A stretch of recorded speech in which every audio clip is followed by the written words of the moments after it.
Season as you go. That's one of those things that you learn in school or somewhere. You learn it somewhere. Maybe you learn it on the internet, but season as you go.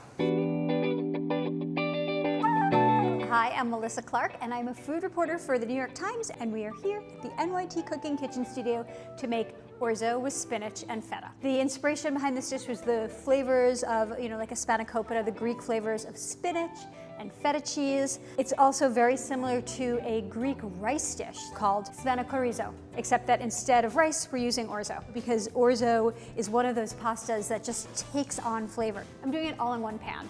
And I love a one-pan recipe because I don't love washing pans. This is the kind of thing you're gonna make on repeat. So we're gonna build flavor from the bottom up. So we're gonna start with butter. You could use olive oil, which would be great in this too. Butter will just make it slightly bit more creamy, which I love. I'm gonna get the garlic and the scallions sauteed, and this is building flavor for the sauce. And I wanna soften them and I wanna get them a little bit golden. It's already starting to turn a little brown, so now I'm gonna add my spinach. And I'm gonna just wilt it in the pan, handful by handful. So just wanna throw it in.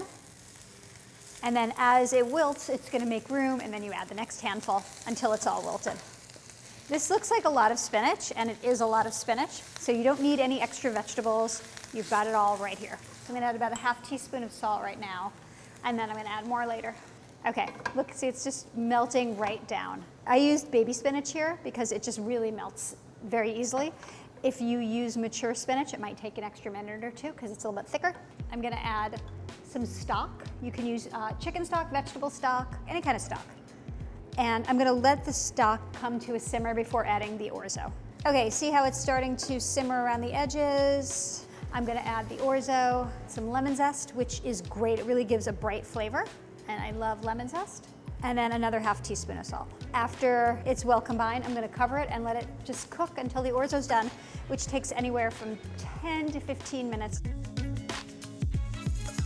You see how most of the liquid is absorbed. It is about 1 minute shy of being perfect, which is exactly how I want it, because I wanna add the feta cheese and the peas, and then let the cheese get kind of melty and the peas warm up, and the orzo will finish cooking. So herbs, parsley, basil, mint, cilantro. Dill would be great. Dill would keep with the Greek theme. Some people don't like an entire cup of mint. I don't know why, but if you are one of them, use your favorite herb here because you're using a lot of it. I have crumbled feta and more scallion, and the reason I'm gonna put that on top instead of mixing it in is I want that fresh salty pop of this feta. The rest of it is almost like a creamy sauce for the orzo, and then this is gonna be like bright, fresh pops. And the same thing with the scallion. This is gonna add brightness and crisp texture. The feta is mostly melted. There's still some chunks, which is good. Look how green that is. It's just so full of spinach.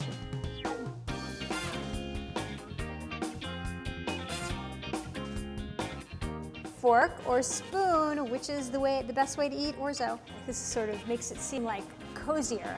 This is maybe more like fancy. I don't know. I think I'm gonna go for cozy.